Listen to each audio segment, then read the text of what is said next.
What's up, guys? So there's a couple projects I wanted to do today. I recently got a ton of plants for this little back area, this back gardening area. Planted them all yesterday. My dog stepped on one, so I'm a little disappointed. If you garden with dogs in that same space, this is our backyard, so our dogs, that's like where they always go. It's a little frustrating. I planted a boxwood hedge, but it's like this tall right now, so eventually it'll be a good barrier to keep them out of my little flower bed. But as of right now, the little like 1 foot fence is not doing enough. But I did plant some flowers back there, and I'll show some of that. But I am going to plant, I have 2 little urns that I bought. They were actually only like $8 on Amazon. It wasn't that bad. They are plastic, so I've got to figure out, I guess I need to either put them in a place where they can't be knocked over or try to figure out a way to weight down the bottoms. I was trying to think of maybe getting like a base to attach them to, like even just like a square paver tile from like Lowe's or something. If I could get one of those spray painted black, that'd be a perfect base for these vases, because they were only like $8, so all together with a paver it'd be like $10 altogether for a pretty urn to plant in. So I did get those. I want to get those planted if I can. And then I did some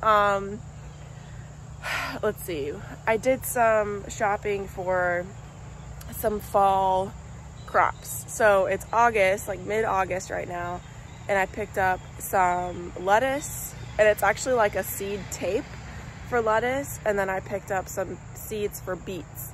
So I think I'm gonna plant the lettuce today because I already have a garden box that had my tomatoes in it, which did really well this year. And then we got like 3 weeks straight of just like torrential downpour rain whenever we had a couple hurricanes come through, and it just flooded them and they died because they were overwatered. But so in that planter box, I'm gonna put in the lettuce mix, and then the beets I'll probably plant another day in my other planter box. I think I need a little bit more potting mix before I can plant anything in that one. So yeah, that's the plan for today. I'm gonna get a couple of things planted and show you what I got done yesterday.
Coreopsis, just a yellow, like a flat yellow blooming tick seed.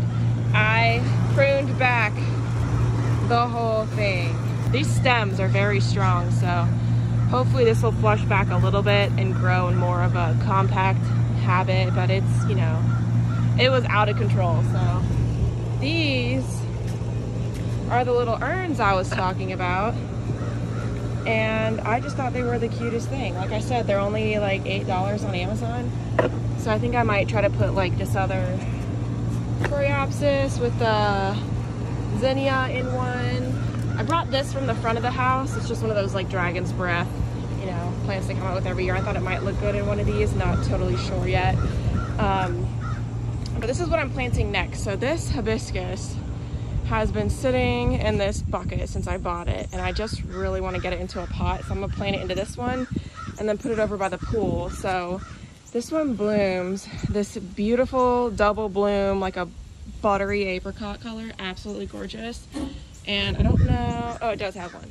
So this one's already spent, but it also has these like rich, like corally red blooms as well, so you can kind of see the difference in color. Buttery apricot, they are just so deep. Like, this is from the side, like absolutely gorgeous, beautiful, beautiful blooms. So anyway, it has a ton more coming in too. The other hibiscus I have, which is way over there, does not, I mean, it bloomed for one day and that was it, but this one has been non-stop blooming. I'm gonna get it planted in this pot. All right, so this is what she looks like now. Very pretty, looks a lot happier. Was definitely root bound.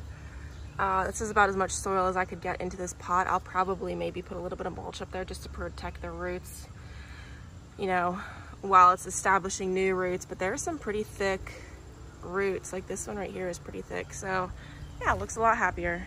Very pretty. All right, so this is my next project. This is where I grew my tomatoes. As you can see, there's one leftover tomato. I grew, what are these? Pink brandywine. Didn't get a single one out of this. It had 2 growing on it, and they were humongous. And then right when we were gonna, you know, they were almost ripe is when we had those 3 weeks of nonstop rain. Husky red cherry. This one was kind of cool. So it's a cherry tomato, but they were like a little thicker. It almost looked like miniature normal tomatoes. Like they were, you know, they looked more like a regular tomato shape. And the skin was a little bit thicker. I prefer the regular cherry over this, but that one actually did produce a lot. Now this one, I had 3 of these. Tastiest tumbler. These are just little tomatoes. I got so many, hundreds and hundreds of tomatoes off of this. It was like every day I came out, there was another like 10 to 20 that were ripe. It was insane. So definitely want to grab some more of these next year because, like I said, high yield and easy to take care of. So this is a, you can see it's actually creating something right now. This is a, I think it's a hot banana pepper plant. I think I'm gonna put this guy in a different container, and then I'm gonna fertilize this box, and then I'm gonna lay down this seed tape. So it's just a grass. I keep calling it grass. It's a lettuce mix. Yeah, so I'm gonna lay this down, and it says 30 days to harvest. Not bad at all. In my zone, you can plant between August and October, so perfect timing. All right, so this is what it looks like, and it actually has 3 tapes. I believe you're supposed to separate them. It says sow in average, soil in full sun in early spring, again in late summer, so 12 inches apart, and cover with 1/4 inch of fine soil, firm lightly and keep evenly moist. It looks like they have it in just 1 row, so okay, yeah, so you do separate them. So this actually has a ton in here then, if you do actually separate these. I'm not gonna be able to fit this all in this one box, because like, look at how much there still is left. I mean, there's a ton of stuff left. So what I'm gonna do is I'm gonna cut this and maybe do 4 rows in this box. I just mixed it all up. I'm gonna add some fertilizer. Yeah, so let's see how that goes. So this is what the first one looks like. I dug a little trench, I laid it down, so now I'm just going to cover it.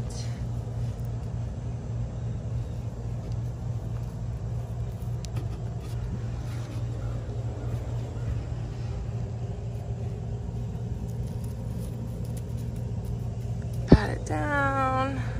All right, that's the first row. All right, so for these beets,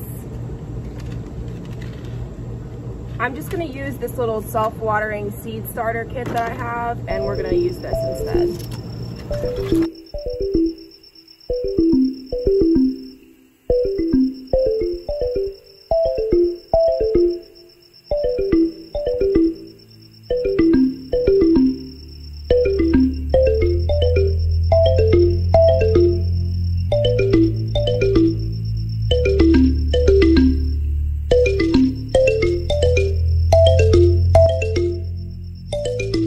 This is what they look like. I got a ton in there, so I'm just gonna spread them evenly throughout this right here. All right, so this is the final result. There's my little hot banana pepper that I replanted and fertilized and watered. This is my tray, day 1 of beets. So this is the variety. It's from Seeds of Change, colorful beets. They're all organic. Pretty cool. So 70-day harvest. So I'm in the yellow, so August to September. So pretty neat. I'm really excited. So like I said, this is day 1, and then this is day 1 of the, and then this is day 1 of the lettuce, and day 1 of the beets.